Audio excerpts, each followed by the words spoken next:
All right, you're still watching QTV, and we do have a special feature of the United States of America ambassador to Zambia, who is Mr. Michael Gonzales, ahead of the Anti-Corruption Day, which falls on the 9th of December every year. And of course, the African Anti-Corruption Day 2022 theme is strategies and mechanisms for the transparent management of COVID-19 funds. Welcome to Zambia once again. Thank you so much. It's a pleasure to be here. It's good to have you. Thanks. All right. So how's your stay so far? It's been fantastic. The Zambian people have been so warm and welcoming. I've had a chance to get around Lusaka, but more importantly, get out of Lusaka as well. Okay. Lower Zambezi up to the Copper Belt, but there's still a lot to see. Yeah. And the food? Fantastic. Okay. I'm still working on my technique, but no, I'm enjoying it. All right. Is this your first time working in Africa and particularly Zambia? No, in fact, almost all of my career has been focused on Africa. I first came to Africa and Zambia 27 years ago as a 20-year-old researcher. And over the 27 years since then, more than half of my time has been living on the continent, plus another several years focused on the continent. Yeah. All right. Now, speaking of, corruption, and the theme being strategies and mechanisms for the transparent management of COVID-19 funds, how would you interpret this theme?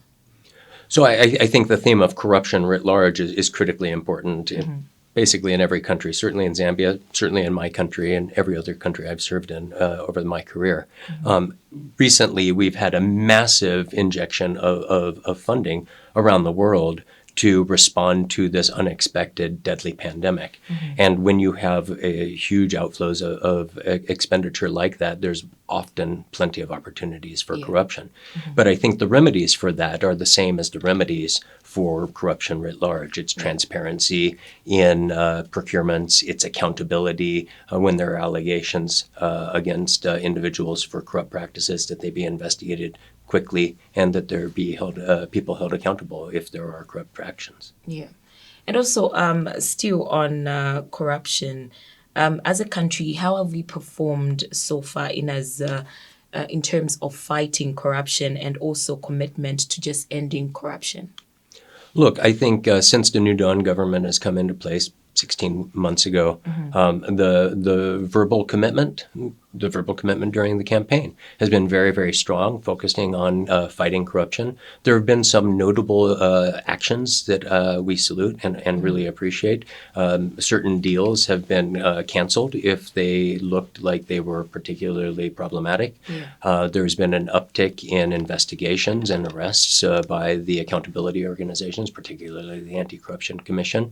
There's been, to a degree, an opening of space for the media and civil society to inquire about these kinds of allegations. And so I think there's been notable progress. But ultimately, there still needs to be a huge amount of institutionalized reforms to both prevent corruption from going forward into the future and to hold accountable corruption that has already happened. Yeah. And do you think that, from as we are moving like this with the New Dawn government and the way that, they've put a lot of things in place to fight corruption, we are, seeing a bright future for our country? I think the potential for a very bright future is absolutely there. The challenge is turning that potential into a reality. And, we saw in the United States when Barack Obama was elected, there were huge expectations of what he can do, much like what we see with President Hichilema. Massive expectations. Early reforms can be done by the boss using a strike of a pen to change things very, very quickly. And I think we've seen some of that in those improvements that I've made reference to. The deeper institutional reforms, however, are a lot more difficult. They require a lot more buy-in, a lot more exhibition of political will, and that's where we are now. So now, how do we as the international community, but more importantly, the Zambian people, maintain that pressure and that support to the government to institutionalize those reforms? And what would you say are some of the effects of corruption on the growth of our economy? I think we feel it every single day, whether you go into a clinic where the United States or others have given free medications for certain treatments, and they're not available because there was fraud in the corruption process, or they were bought at a rock bottom price, although paid at this price because they're already expired. People die. If there's a bad road that's constructed at a massively inflated price, but ultimately it's unsafe for passengers, again, we're seeing it in terms of lives and livelihoods.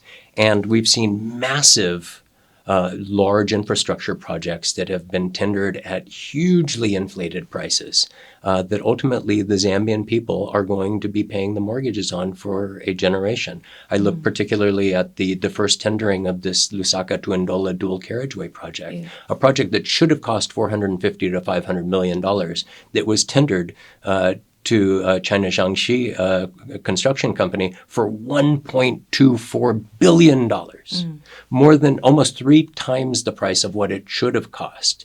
And had that deal not been canceled, the Zambian people, your kids, would be paying that off for a generation having received only a third of what you should have. Wow. Indeed. Yeah. So Zambia's public debt right now is $27 billion. Now that's domestic and international debt. If you look at that per person, per Zambian, woman, man, child, 22,000 kwacha. Do you have an extra 22,000 that you can spend on debt? Especially if that debt, a lot of that went to things that you didn't actually get value for. This is how corruption affects Zambians. And how is the USA helping in the fight against corruption? So a couple of ways. If we look at tax administration, we're working with the Zambian Revenue Authority on improving tax regulations, tax policy, tax implementation to make sure that the government is receiving the revenues from taxpayers that they should to pay for services for the Zambian people. We're working with the Ministry of Finance and local governments as well on what they do with those revenues and how they expend them. So transparency and processes for public procurements, but also audits and transparency in the government budgeting process. And then we're working very closely with the accountability institutions like the Anti-Corruption Commission, the Financial Intelligence Center, et cetera, to improve capacity for investigations and prosecutions. That's what we're doing. But ultimately, we are not driving this campaign. This is a campaign that the Zambian government has committed to during the campaign period. And this is an effort that the Zambian people clearly have demonstrated a commitment to wanting to see move forward. And so the Zambian people, the Zambian government are leading the charge against corruption. The United States is playing a supporting role. Yeah. And as we commemorate this very important day, give us your views on the state of corruption generally and also specifically how it affects countries and the people, especially in Africa. Look, I think the reason we have an International Day Against Corruption is because it's an international problem that affects all of us. We've seen just in recent years, even in my own country, a governor selling deliberations on who he should appoint as a senator to the United States Senate. We've seen ample other examples of businesses trying to pay off public officials. It happens in the United States and Zambia, all around the world. And I've talked about the types of impacts. So the question is, how do we use this day as a marker to recommit to our efforts to combat? And so, for example, in Zambia, how is Zambia going to not just deal with past corruption, but stop it from going forward? I would argue a couple of key components. Transparency in how government operates, particularly in public procurements, is really important. So you can see the public, the media and civil society can see if you're paying $190 million for a presidential jet that cost $40 or $50 million. Where did that extra money go to? If you're paying $1.24 billion for a road that should only have cost $500 million. So the transparency in public procurements, the terms of those procurements really allows for people, government watchdogs, if you will, or oversight agencies to recognize if there's a problem. I think you, the media and civil society, the public, play a really important role as well in scrutinizing that data as it becomes more available to ask those questions. Does this make sense? And to put pressure on government. And the third component really has to be accountability, because frankly, right now, corruption pays. Yeah. And we need to change that calculus so that the cost and the risk of being involved in corrupt practices is too high. People need to lose their jobs. They need to lose their ill-gotten assets. They need to lose their freedom by being incarcerated. You do that, and all of a sudden people will say, maybe I don't need that markup because the costs are too high. And the Zambian people play a key role in demanding those kinds of reforms. Absolutely. Now, there is obviously grand corruption and there is everyday corruption. Can you kindly tell us how you determine the difference and the cumulative effect on the way society behaves? Sure. I think, when you talk about what is going to make the growth trajectory of a country go from a steep growth pattern to mediocrity, is going to be the grand corruption. It's going to be the deals that spend an extra $150 million that is unnecessary. But what affects the average Zambian? It's when they're stopped every 15 kilometers by another police checkpoint for lunch money. It's when they can't get their driver's license unless they pay a little bit extra, unless it's when they go to get a license for starting a business and the delays continue until someone pays. So those absolutely affect just the day-to-day doing business and living experience of the average Zambian. I would argue you put the Inspector General of Police in an unmarked civilian vehicle in clothes like we wear every day, and you have him take a road trip with a camera crew behind him. Someone stops him for lunch money, and there's an arrest. You do that once a day for a week. You put it on camera. QFM broadcasts it. Yeah. Pretty soon, there's going to be a lot less requests for lunch money. Those are the types of really tangible efforts to fight the everyday corruption that I think can also take place. They can take place now with the legislation and the resources currently available, and they'll make a huge impact on people's lives. Yeah, definitely. And what changes would you like to see that would give you the confidence that Zambia is in the right track to fight corruption? Well, again, I think it's really for the Zambian people to determine what they would like to see. I would argue if we look at international best practices, some of the reforms that we've seen successful are those things that I talked about earlier. It's the transparency in public procurement processes. It's the availability of data about debt. It's empowering civil society and the media, having access to information law that works and is on the books, but also asset disclosures by public officials. Right now, cabinet officials and parliamentarians are supposed to declare their assets. Most of them don't. There's no accountability that I've seen yet. In the United States, for example, any public official in a procurement role and all senior public officials, including me, the U.S. ambassador, every year we submit our asset disclosures. And they don't just go into a black box. They're publicly available. And just a month ago, I got a note that the State Department has given mine and thousands of other asset disclosures of public officials to a media house who requested it. And that's exactly what I'm talking about in terms of public accountability. And so if they find that there's some kind of assets that I have that are out of track with my income stream, then there's an opportunity for inquiry. We're not seeing that in Zambia. And as a result, we're seeing all of these allegations of public officials with 49 houses or so many other what look like ill-gotten gains. These are mechanisms that can be put into place fairly easily. So the Zambian people, I would argue, should be calling for greater asset disclosures, greater transparency. Yeah. Are there any sectors in particular that you feel there is need for transparency? So I would argue, again, particularly in public procurement. And where's the big money expenditures? Foreign ministry doesn't spend a whole lot of money. They may rent a house for a diplomat. The Ministry of Health just got approved a budget of 16 billion kwacha.